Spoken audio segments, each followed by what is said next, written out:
কি অবস্থা সবাই, কেমন আছেন সবাই? যদিও ভিডিও করার মোড ছিল না, কিন্তু জায়গাটা দেখে ভিডিও না করে আর পারলাম না। তো বিষয় হচ্ছে যে আজকে বিকালে হঠাৎ করে ঘুরতে ঘুরতে চলে আসলাম কোথায় দেখেন। তো জায়গাটা দেখালে আপনারা কমেন্ট করবেন, আমি নাম টাম কিছু বলবো না। তো এটাই হচ্ছে সে জায়গা, এই যে দেখতে পাচ্ছেন, এটা হচ্ছে পশ্চিম দিকে সূর্য সন্ধ্যাবেলা, তাই সন্ধ্যাবেলা না বিকেলবেলা। তো এই যে বড় ভাই অনেকদিন পর ঢাকা থেকে আসছে, ছিল না। আমি শ্বশুর বাড়িতে প্রায় সময় থাকা হয়, এদিকে বেশি থাকা হয়। তো ও আজকে অনেকদিন পর আসছে, এই জন্য দুজন মিলে ঘুরতে আসলাম। অনেকদিন ওর সাথে ঘোরা হয়নি, বসা হয়নি, তো এই জন্য দুজন মিলে আজকে এখানে আসলাম। তো জায়গাটা আসলে সুন্দর, দেখেন নিরিবিলি পরিবেশ, কোনো কিছু নাই, কোনো গ্যাঞ্জাম নাই, কোনো ঝঞ্ঝাট নাই। আর এই জায়গাগুলো কিন্তু জঙ্গল হয়েছিল এক সময়, তো রিসেন্ট জায়গাগুলো পরিষ্কার করা হয়েছে। আর পানি টানি হলে সবকিছু কিন্তু ডুবে যায় এগুলা। তা আপাতত এখন বড় পানি হয়নি, তাই ডুবছে কিনা এটা দেখা হয়নি।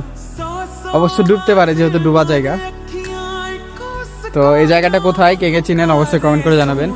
আর এই জায়গা তো মুন্নমালা না, মহানপুরের মানুষ, মোহাম্মদপুরের মানুষ অবশ্যই চিনবেন। তাছাড়া বাইরের লোকেরা চিনতে পারবেন কিনা জানি না। এই রাস্তাটা কিন্তু কাকনে যায়, এতটুকু বলে দিলাম, রাস্তাটা কাকনে যায়। আর এটা হচ্ছে মোহাম্মদপুর দিয়ে সোজা মুন্নমালাতে। তো কিছু বলো ভাইয়া। না ভাই, আমি তো যাই হোক, ভালো থাকবেন সবাই, সুস্থ থাকবেন। আর ভিডিওটা ভালো লাগলে একটা শেয়ার করে দিবেন। আল্লাহ হাফিজ।